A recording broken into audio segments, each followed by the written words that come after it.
타겟은 좁고 시장은 넓어지는 거예요. 이게 명확해야 끌려 들어와요. 성공하는 사업이나 셀럽도 마찬가지고 연예인도 마찬가지고 처음에 타겟은 굉장히 좁아요. 그렇게 해서 정체성이 아주 명확해지고 그걸 가지고 마케팅하는 거예요. 이게 아주 명확해서 요거 찾아서 오는 사람들이 늘어나야 돼요.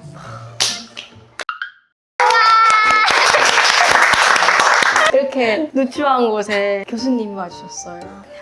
불러주셔서 감사합니다. 교수님 자기소개 한번 부탁드려도 될까요? 네, 저는 이 책의 저자 정나영입니다. 현재 네브라스카 주립대학교에서 유통기획, 상품기획을 강의하고 있는 교수이고요. 유통업계에서 15년 정도 종사했습니다. 이제 소상공업의 발전을 위해서 저술활동도 함께 하고 있습니다. 저희 채널의 첫 인터뷰 방문자이신 불러주셔서 감사합니다. 일단 저게 좋았던 게 상품 기획으로 시작을 하셨잖아요. 근데 많은 소상공인 분들이 내가 치킨집을 할 거야, 카페를 할 거야 라고 생각은 하시는데 그거에 따른 디테일한 상품 기획은 안 하고 들어가시는 경우가 많은데 저는 이 책을 미리 한번 봤잖아요. 미리 봤는데 고객의 타겟에 대해서도 되게 정확하게 하려고 노력하고 그에 따른 내가 어떠한 행동을 취해야 되는가가 엄청 많이 들어있더라고요. 근데 처음 오는 사람 조금 어려울 수 있을 것 같아요. 쉽게 쓰려고 노력은 했는데 기본적으로 전달되어야 하는 내용. 그러니까 실질적으로 소상공인 분들이 사업을 운영하시면서 네. 이 정도는 실제로 적용하셨으면 좋겠다. 그런 내용 위주로 담았어요. 조금 광범위할 수는 있습니다. 근데 꼭 알고 계셔야 되는 내용이 아닐까 이렇게 생각했어요. 지금 뭐 소상공업 창업에 관심 있거나 소상공업을 실제로 운영하시는 분들이 너무 많이 있습니다. 근데 소상공인에 특화된 마케팅 책이나 브랜딩 책이 별로 많지가 않아요. 그건 우리나라만 그런 건 아니에요. 사실 브랜딩이라는 단어가 더 중요하다고 느끼는데 저 댓글을 보니까 브랜딩에 대해서 잘 모르시는 분들 너무 많은 거예요. 약간 교수님이 생각하실 때 브랜딩이랑 좀 짧게 이렇게 말씀해 주실 수 있을까요? 브랜딩, 마케팅, 뭐 세일즈 프로모션, 네. 머천다이징 뭐 이런 거를 설명할 때 가장 좋아하는 비유가 있어요.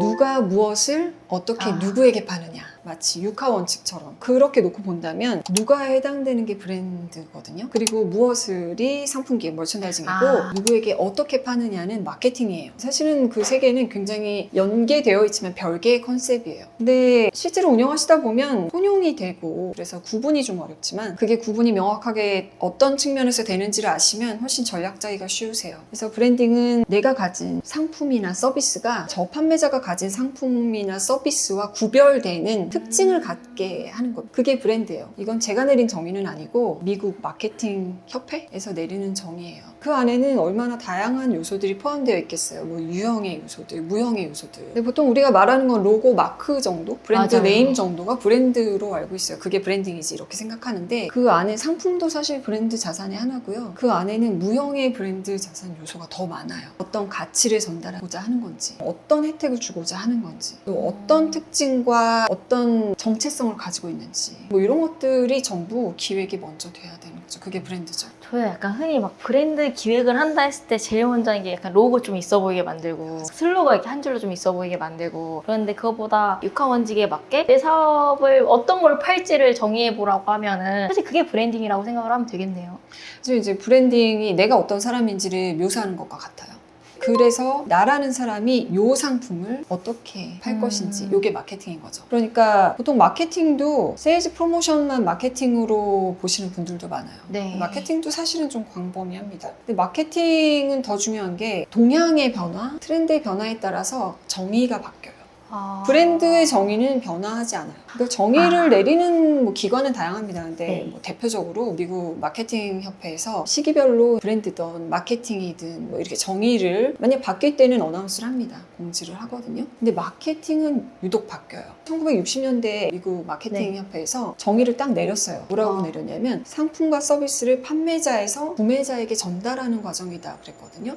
굉장히 세일즈에 초점이 맞춰 있었어요. 근데 80년대로 들어서면서 소비자를 만족시키는 그런 가치를 어떻게 생성하고 전달하고 또 커뮤니케이션 하냐 이렇게 해서 마케팅의 범위가 굉장히 체계적으로 변했죠. 근데 2000년대에 들어서면서 그게 고객과의 관계 관리로 초점이 바뀌어요.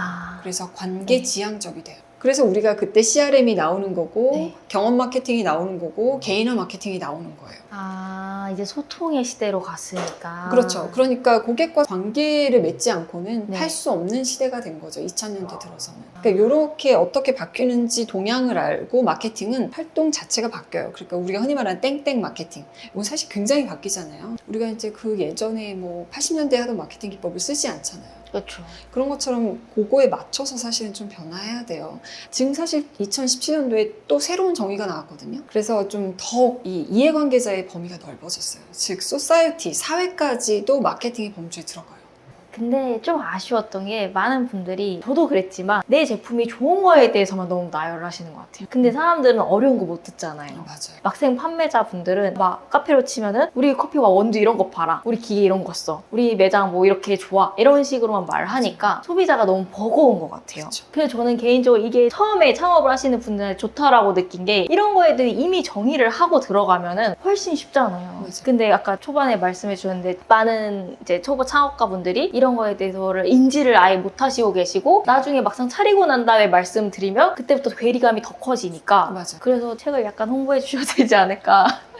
좀 재밌었던 게 스타벅스에 딱 페르소나가 원래 있었더라고요. 네, 근데 그게 실제로 맞아 떨어지고 근데 이게 소상공인들도 가능한 일인가요? 내가 생각한 그럼요. 예상 페르소나가 그럼요. 제가 이제 처음에 회사에 신입사원으로 들어갔을 때 회사에서 화이트보드 하나 주고 거기다 정말 잡지 이만큼씩 쌓아놓고 하라 그래요. 뭘로 하는 거예요? 고객 프로파일 만드는 거죠. 그래서 진짜 아까 말씀하신 페르소나 만들고 그걸 이미지를 저희가 직접 다 찾아서 찢어서 만드는 거예요. 조합해가지고 만드는 거죠. 근데 사실 어렵지 않거든요. 그게 되게 전문적인 지식이 필요한 거는 아니고 그걸 하다 보면 본인이 조사하고 요즘 막 최근 발간된 잡지들을 쌓아놓고 보게 되잖아요. 그럼 이제 시장이 좀 보이는 거예요. 근데 저는 지금도 뭐 미장원 가면 잡지 주잖아요. 네. 미장원에 계신 분들이 저보고 깜짝 놀랐어요. 이러면서 그 첫 장부터 이렇게 딱 넘기면 광고 나오잖아요. 그거부터 이렇게 다 보는 사람 처음 본대요.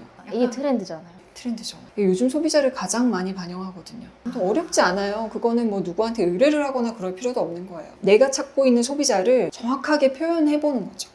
근데 궁금한 게 이거 제가 오프라인 쪽에 치용시키려고 안 되거든요. 예를 들어서 내가 강동구에 카페를 차릴 거야 하는데 그 전에 그게 되나요? 강동구의 카페에서 내가 불편함을 느꼈던 것부터 시작할 수 있죠. 아 그러면 이거는 상권을 찾기 전에 아이템과 고객 타겟팅을 이거 먼저 하고 상권을 찾아야 되겠네요. 저는 개인적으로 타겟팅이 먼저 돼야 되고 브랜딩이 먼저 되어야 한다. 라고 생각을 하죠. 그게 제 사업의 뿌리니까요. 근데 이렇게 컨설팅 네. 하다 보면 놀라실 수도 있고 혹은 네. 경험해 보셨을 거예요. 누구한테 파시게요? 창업하시려는 분들. 대답 못 하시지 못해요. 않아요? 못해요. 대답 잘 아무도 못하세요. 못해요. 전부 다요? 뭐 이런 거죠. 네. 타겟팅을 왜 해야 되냐 이거죠. 맞아요. 그 고객들 아니면 받지 말란 얘기냐? 그거는 아니에요. 그러니까 입지와 관계가 없다는 말씀도 여기 가면 이런 소비자는 없을 텐데 그러면 어떻게 하냐? 그거는 전혀 맥락이 달라요. 왜냐하면 제가 BTS 예를 많이 들어요.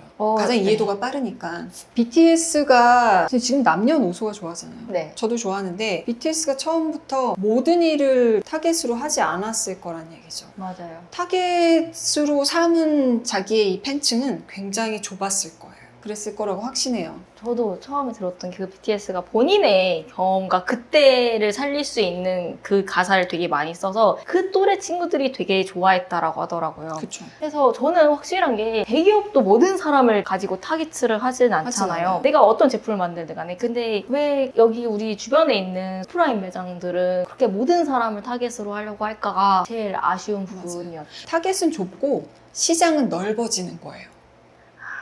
네, 이게 명확해야 끌려 들어가요.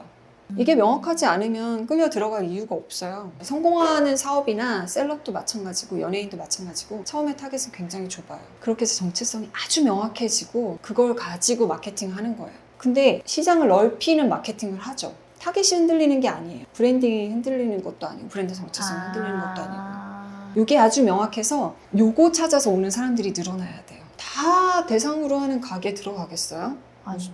여기서 만약에 세연님이 하는 정말 힙한 카페가 있어요. 인테리어도 좋고 커피도 너무 맛있고 이런 데서 쌍화차도 같이 판다고 해서 소비자들이 거기를 선호할 거냐는 거죠. 그렇지 않을 거예요. 세연님만의 아이템을 해야 저희 어머니도 오시고 싶을 거예요. 근데 저는 뭔지 요새 아시죠? 카페에서 떡볶이 팔고 다 파는 게 너무 싫더라고요. 그게 자꾸 본질을 흐리는 거. 근데 그게 어쩔 수가 없는 게 그 소상공인분들 입장에서도 하루하루가 제가 이렇게 표현을 해도 되는지 모르는데 주변에 전 소상공업 하시는 분들이 많아요. 많이 있는데 하루하루가 표현하시기를 빚이 쌓인다. 그러니까 사실 이렇게 여유롭게 토대를 마련하기가 쉽지가 않아요. 제가 제일 좋았던 것 중에 하나가 이 책을 통해 그럼 작가님은 뭘 말하고 싶으셨을까라는 게 컸는데 커뮤니티라는 단어를 말씀해 주셨잖아요. 그 말이 너무 좋은 거예요. 그러니까 우리가 사실 살아남을 수 있는 게 어떻게 보면 속리단길이라는 이렇게 길을 형성해 있는데 그거는 개인 하나가 잘 돼서 잘 된 게 아니라 그런 가게들이 모여서 그런 길을 만들었다는 건데 그럼 그런 커뮤니티라든가 상권에 대한 결합이 있어야 되는데 요새 보면은 옆 가게랑 사실 인사를 안 하는 경우가 되게 많고 그러면 약간 이런 커뮤니티를 저는 어떻게 보면 지역에서 뭐 구청이나 이런 데 좀 많이 화합을 다줬으면 좋겠는데 정말 중요한 포인트예요. 제가 컨설팅을 나가거나 그러면 가장 많이 받는 질문이 다 한 가지 성공 비결, 성공 전략, 성공 키워드를 달라고 하세요. 뭐 사실은 굉장히 통합적으로 모든 마케팅 전략이나 뭐 활동이라든지 이런 거를 적용하셔야 되는 게 맞아요. 근데 제가 굳이 하나를 꼽자면 커뮤니티 활동을 꼽아요. 그러니까 함께 하라라고 말씀을 드려요. 대기업이 줄 수 없는 차별화된 포인트를 우리가 실현해야 되는 것도 맞고 또 두 번째로는 규모의 경제 측면에서 상당히 밀려요. 인적 자원도 제한적이고 모든 자원이 제한적이에요. 대기업의 대형 프랜차이즈랑 직접 경쟁하기엔 굉장히 어려워요. 규모의 경제를 만들고 고객 유입을 굉장히 늘리려면 덩어리 키워야 된다고 생각해요. 이 인사이트를 얻은 게 미국에서 이제 소상공인들을 많이 접하면서 제가 처음 책을 쓰기 시작한 거였는데 거기에서 제가 몇 년을 있으면서 가장 중요하게 포착한 게 이들이 커뮤니티 활동을 너무 열심히 하고 활성화되어 있어요. 네, 상인들끼리만 하는 건 아니에요. 상인과 거기 주민들하고 또 주변 대학, 저는 주로 대학타운에 있으니까 대학하고도 밀접하게 연계되어 있어요. 심지어 뭐 서점 같은 경우에는 주변의 공립, 초중고랑도 같이 활동해요. 그리고 로컬 비즈니스를 지원하는 기관도 굉장히 다양해요. 그래서 커뮤니티의 종류가 유형이 다양하고 활동의 양이 일단 절대량이 많아요. 이렇게 해서 이 규모의 경제를 좀 만들 필요가 있어요. 근데 우리나라는 아까 말씀하셨지만 사실 소상공인 분들이 별로 커뮤니티 활동을 하지 않아요. 근데 이게 사실 바로 적용되는 게 구청이나 본인이 하고 있는 업장과 관련된 곳에 공지사항 같은 게 되게 많이 올라오잖아요. 맞아요. 구청 홈페이지를 사실 많이 봐야 되는 것 같아요. 중요한 말씀이세요. 제가 진짜 놀란 게 그때 저는 중구청 그냥 활동하시는 거에 네. 초대돼서 가서 소상공인 분들 만난 적이 있어요. 근데 그때 당시 공무원분들이 엄청 소상공인들을 위한 프로그램들 많이 만드시고 정성을 많이 쏟으시더라고요. 근데 소상공인 분들은 모르고 계신 분들이 너무 많은 거예요. 지금 말씀하신 게 너무 중요한 거예요. 사실은 우리나라는 기관의 도움이 부족해요. 양적으로도 부족한 것도 많고 그렇다고 그분들이 아무 활동도 안 하고 계시진 않아요. 엄청 열심히 브레인스토밍 하시고 프로그램 만드시거든요. 예산도 다 그에 맞게 배정이 되고 근데 거기에 대한 내용이 공유가 좀 잘 안 되는 게 있는 것 같아요. 사실 저는 제일 좀 중요하게 느꼈던 게 창업 카페 같은 데 가면 어느 정도 수업을 다 무료로 들을 수 있거든요. 근데 이거를 또 스타트업과 소상공인을 아예 다른 부류로 칭하는 게 물론 스타트업도 자영업이랑 좀 다를 수는 있겠지만 어쨌든 내가 누구한테 어떤 서비스를 팔 것인가는 똑같잖아요. 근데 그런 수업을 스타트업 하는 사람이나 듣는 거지 나는 그냥 자영업 할 거야. 약간 이렇게 좀 갈라놓는 것 자체가 너무 아쉽더라고요. 그게 정말 정확한 지적이신 게 저는 그런 기관에서 이제 강연이나 강의 만들 때 커리큘럼을 보잖아요. 자영업하고 스타트업하고 분류해서 들어야 될 만한 내용은 아니에요. 누구라도 들으면 좋아요. 자기 사업에 관심 있거나 사업을 하셔야 되는 분들 심지어는 그냥 기업에 마케팅 하시는 분들 누구나 들어도 좋은 강연들로 이루어져요. 사실 뭐든 들어두면 도움이 되는 것들이 많아요. 왜냐면 그거는 그것만 열심히 파서 연구하고 강의하고 하시는 분들이 만든 컨텐츠라서 가끔 실망스러우실 수는 있는데 재강연도 뭐 그러신 분들이 있겠죠. 근데 그래도 열심히 준비해서 엑기스만 담은 경우가 많아요. 그러니까 그게 무료일 때는 서슴지 말고 망설이지 말고 들으실 필요가 있는 것 같아요. 알고 있는 만큼 또 보이는 게 달라서 무료 강연이라고 강사가 굉장히 스펙이 떨어지는 경우는 많지 않아요. 강사는 돈 받거든요. 그러니까 퀄리티가 좋을 수밖에 없어요. 저는 개인적으로 막 이 책이 다 나오잖아요. 근데 굳이 용어가 어렵잖아요, 다 외우기. 그래서 이 책을 뭐 저희가 읽으시더라고 막 용어를 다 외우는 것보다 그냥 이런 식으로 전개가 흘러가는구나. 그냥 그 정도로만 소상공인 분들이 알아도 충분히 많이 도움이 될 것 같다. 맞아요. 근데 이건 영화를 배경으로 해서 굉장히 득이 됐던 게 뭐냐면 영화 속 그 해당 가게가 다 다 다르잖아요. 분야도 다르고 뭐 요식업도 있고 상품을 파는 데도 있고 커피숍도 있고 서점도 있고 그래요. 입지도 다르고 고객들도 다르고 사장님 취향도 다르고 종업원 취향도 다르고 그럴 때 어떤 마케팅을 해서 굉장히 이상적인 가게로 묘사가 된 것인지 그게 되게 쓰면서도 흥미롭더라고요. 제가 왜냐면 직접 초콜릿 가게를 하고 제가 직접 무슨 닭고기를 팔고 이래본 적은 없잖아요. 근데 보면 극한 직업의 가게는 이런 걸 했구나. 와인 농장을 하시는 분들은 이렇게 했구나. 지금 현재 유행하고 트렌드인 마케팅 기법들이 다 들어있어요. 그죠? 근데 소상공업에 맞게 어떻게 활용하느냐.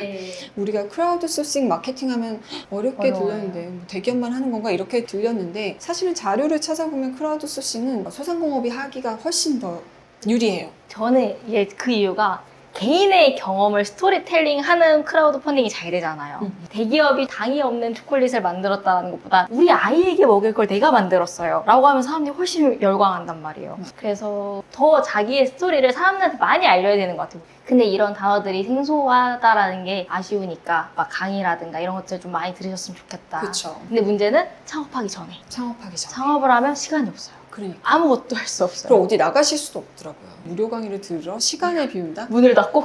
이게 불가능한 거예요. 그렇죠. 저희 한 번 더 오셔야 될 것 같아요. 좋습니다. 불러주세요. 그러면 이렇게 좋은 말씀 나눠주셨는데 저희 구독자분들이 마지막 인사 한 번만 해주시고 마무리할까요? 제가 뭐 오늘 제 책을 들고 나오긴 했지만 언제 기회가 있다면 카페 하시는 분들 또 소상공인 분들께 꼭 드리고 싶은 말씀들이었던 것 같아요. 캅세연님이 질문을 잘 해주셔서 제가 오늘 많이 풀어낼 수 있었던 것 같고 작게나마 도움이 되었으면 좋겠다 하는 생각이고요. 이런 자리가 더 있다면 다시 불러주세요. 교수님 이렇게 나와주셔서 너무 감사합니다. 감사합니다. 또 사인해주세요. 네. 있어 보였어요. 감사합니다.